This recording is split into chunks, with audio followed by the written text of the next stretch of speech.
Good morning dear students. आज हम पढ़ेंगे वर्ण संयोग। तो वर्ण संयोग क्या होता है, पहले हम इसको जानेंगे कि बच्चों जो व्यंजन वर्ण होते हैं वो बिना स्वर की सहायता से नहीं बोले जा सकते हैं और स्वरों की सहायता के बिना व्यंजनों का उच्चारण संभव ही नहीं है। लिखा जा सकता है लेकिन बोला नहीं जा सकता। जैसे जल है तो जल शब्द का उच्चारण आप जब करेंगे ये जल, तो इसका उच्चारण अगर आपने किया तो इसे इस बिना स्वर की सहायता से इसका उच्चारण संभव नहीं होगा। इसमें अगर स्वर नहीं लगा तो ये ऐसे हो जाएगा और बिना स्वर की सहायता से इसका उच्चारण नहीं संभव होगा। और ये क्या इसमें लगा है, देखिए ज आ ला आ, ठीक, तो ये बना जल।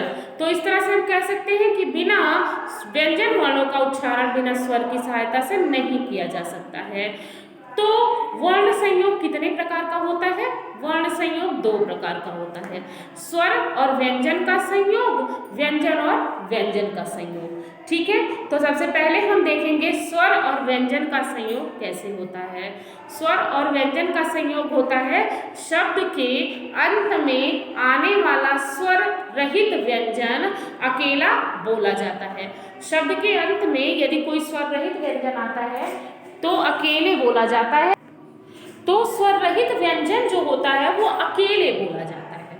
ठीक है, जैसे महान, भगवान, साक्षात, पश्चात आदि। ठीक है, फिर आप करेंगे कि स्वर और व्यंजन का संयोग दो प्रकार से होता है, मात्रा के रूप में, व्यंजनों से पहले।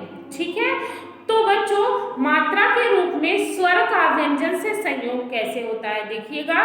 मात्रा के रूप में स्वर का व्यंजन से संयोग होता है, स्वरों के मात्रा रूप व व्यंजन से उनका संयोग इस प्रकार होता है कि कैसे होता है, जैसे स्वर की मात्रा अ ई, जैसे आपने यहां लिखा स्वर, ठीक है, आ ई, ठीक है। तो मात्रा के रूप में इसका संयोग होता है कैसे, आप करोगे आ, ठीक है, इस तरह से आपका ये संयोग होगा और ई की मात्रा आप लगाओगे ऐसे, ई की मात्रा ऐसे। ठीक, तो ये आपका मात्रा के रूप में संयोग इस प्रकार होता है। फिर व्यंजनों से पहले स्वर का संयोग कैसे होता है? व्यंजनों से पहले स्वर का संयोग भिन्न रूप में होता है, जैसे अब, आम, आज आदि। ठीक है, जैसे ये अब है, आम है, इसमें स्वर का संयोग हुआ है। ठीक है, तो ये हो गया वर्ण संयोग। फिर व्यंजन से व्यंजन का संयोग कैसे होता है? तो बेटा व्यंजन से व्यंजनों के परस्पर मेल को संयोग कहते हैं और मिले हुए वर्णों के संयुक्त व्यंजन कहते हैं। इनके संयोग से जिस व्यंजन में स्वर नहीं होता उसे प्राय आधा लिखा जाता है, जैसे शब्द स्त्री, कृष्ण आदि। शब्द जिसमें स्वर नहीं होता उसे आधा लिखा जाता है। ठीक है, फिर इसके बाद आपका है कि आधे व्यंजन कई प्रकार से लिखे जाते हैं। इनको मिलाने की कुछ विधियां निम्न हैं। जिन व्यंजनों में पाई होती है उन्हें हटा दी जाती है, अगले व्यंजन को उससे मिला दिया जाता है, जैसे ग्वाला, आरोग्य। ठीक है, इनकी पाई को हटा दिया गया है, पाई अर्थात ये। फिर है आपका बिना पाई वाले व्यंजन जब दूसरे व्यंजन से मिलते हैं तो उनमें हलंत लग जाता है और दूसरा व्यंजन पूरा लिख दिया जाता है, जैसे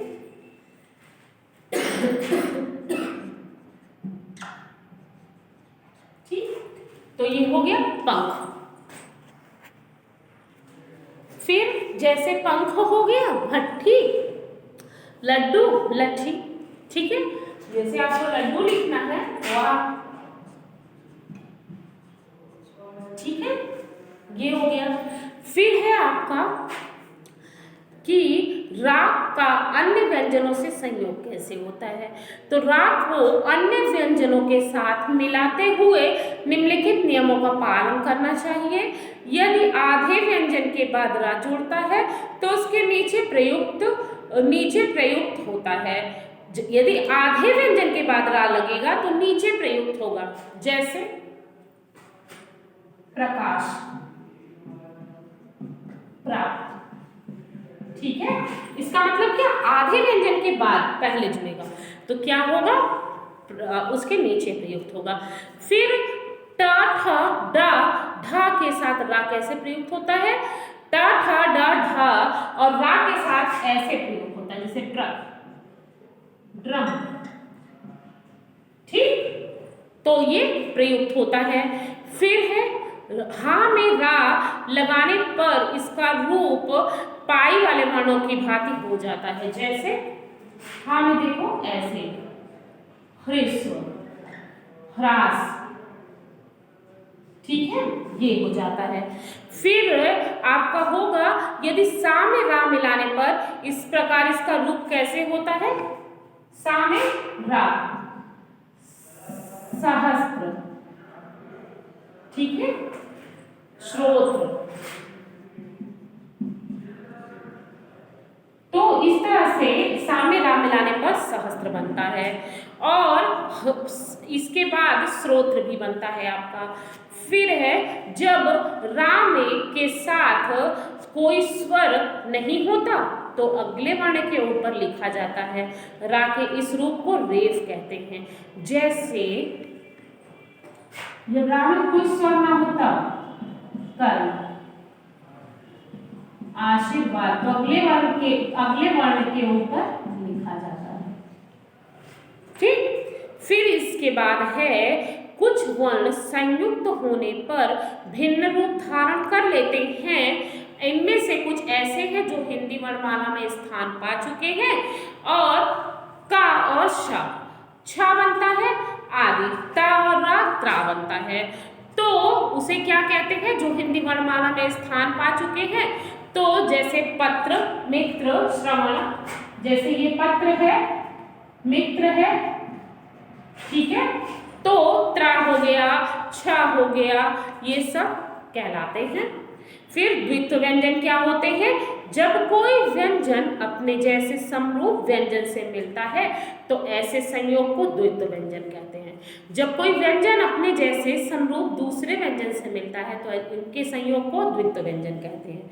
जैसे ये देखो बेटा, बच्चा, ठीक है, बच्चा हो गया, और लड्डू हो गया, लट्टू हो गया। ठीक, फिर चुप्पी हो गया, अम्मा हो गया, चम्मच हो गया, कच्चा हो गया, दुक्का हो गया, मक्का हो गया, इक्का हो गया।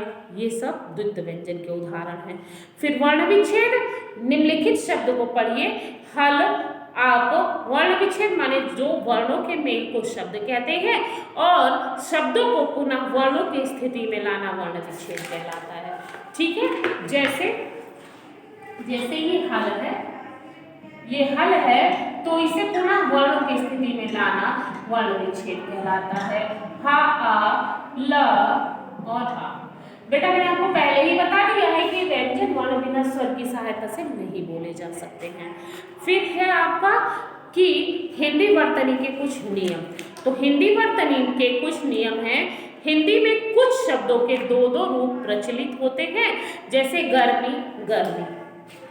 जैसे आप देखोगे गर्मी और ये गर्मी, गर्मी और गर्मी। ठीक है, तो इसलिए इनको ध्यान में रखना है। कर्ता और कर्ता हो गया, कर्तव्य हो गया, वर्तमान हो गया, ये गलत नहीं है, सही है। संस्कृत में कुछ शब्दों के दो रूप प्रचलित हैं, जैसे कर्ता का कर्ता, कर्तव्य, वर्तमान, महतव्य। महत्व सरलीकरण के लिए इसका पहला रूप ही सही रखा गया है। द्वित्व समास में पदों के बीच योजक चिन्ह का प्रयोग किया जाता है, जैसे काला गोरा, रात दिन, माता पिता, हंसी मजाक, खाना पीना। योजक चिन्ह जो डैश होती है। फिर है आपका सा से पूर्व योजक का प्रयोग किया जाता है, स, तुम सा या काला सा। ठीक है। तत्पुरुष समास में सामान्यतः योजक का प्रयोग करने की आवश्यकता नहीं होती, गंगा जल, ग्रामवासी, राम राज्य। ठीक है। अनुस्वार तथा अनुनासिक के भेद को हमें ध्यान में रखना है।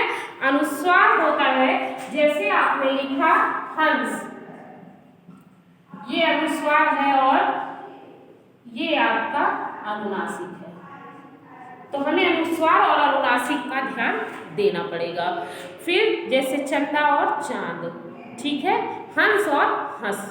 ठीक। फिर है जिन स्थलों पर या और ई ए का प्रयोग विकल्प के रूप में होता है वहां केवल स्वरों का ही प्रयोग होना चाहिए।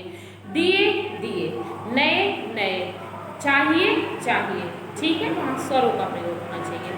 संज्ञा शब्दों के साथ कारक के विभक्ति चिन्हों को अलग लिखना चाहिए। सर्वनाम में साथ साथ, जैसे राम का, उसका, परंतु यदि किसी सर्वनाम में दो विभक्ति चिन्ह है तो पहले को सर्वनाम के साथ लिखना चाहिए और दूसरे को अलग, जैसे उसके लिए। बलाघात क्या होता है बेटा? बलाघात होता है शब्दों को उच्चारण करते समय शब्दों के सभी अक्षरों पर समान बल नहीं दिया जाता। शब्द बोलते समय उसका अर्थ या उच्चारण की स्पष्टता के लिए जब हम किसी अक्षर विशेष पर बल देते हैं, शब्द बोलते समय उसका अर्थ या उसकी अर्थ शुद्धता के लिए हम किसी अक्षर पर बल देते हैं तो उसे क्रिया को स्वराघात या बलाघात कहते हैं। जैसे कमल नगर, इन शब्दों के दूसरे अक्षर क्रमशः मा और गा पर अधिक बल दिया गया है। अब इन शब्दों का उच्चारण कीजिए। इंद्र, अग्नि, इनमें संयुक्त अक्षर से पहले के अक्षर इंद्र और आ पर जोर दिया गया है। तो बलाघात दो प्रकार का होता है, शब्द बलाघात और वाक्य बलाघात। बलाघात क्या होता है बेटा? बोलते समय किसी अक्षर या शब्द पर जो बल दिया जाता है उसे बलाघात कहते हैं। शब्द बलाघात जब शब्दों में प्रयुक्त अक्षरों में से किसी एक पर बल दिया जाता है तो उसे शब्द बलाघात कहते हैं। जैसे पिता, ता पर, सत्य, सा पर। वाक्य बलाघात जब वाक्य में प्रयुक्त विशेष शब्द विशेष के उच्चारण पर बल दिया जाता है तो उसे वाक्य बलाघात कहते हैं। जैसे मोहन ने सुरेश को पुस्तक दी, तो मोहन ने, ये वाक्य बलाघात हो गया। फिर राधा ने मोहिनी को पुस्तक दी, तो यहाँ पुस्तक ही दी थी तो राधा यहाँ पर वाक्य बलाघात हो गया। फिर इस प्रकार ये हमारा बलाघात हो गया। वर्णों के परस्पर मेल को वर्ण संयोग कहते हैं। स्वरों की सहायता के बिना व्यंजन नहीं बोले जा सकते हैं।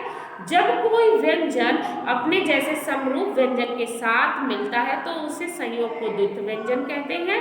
बोलते समय किसी अक्षर या शब्द पर जो बल दिया जाता है उसे बलाघात कहते हैं। शब्द बलाघात का निश्चित स्थान है, परंतु वाक्य बलाघात वाक्य के ऊपर निर्भर होता है। तो बच्चों, इस प्रकार से हमने जाना वर्ण संयोग को। आगे अगले टॉपिक को पढ़ते हैं अगले वीडियो में। Thank you.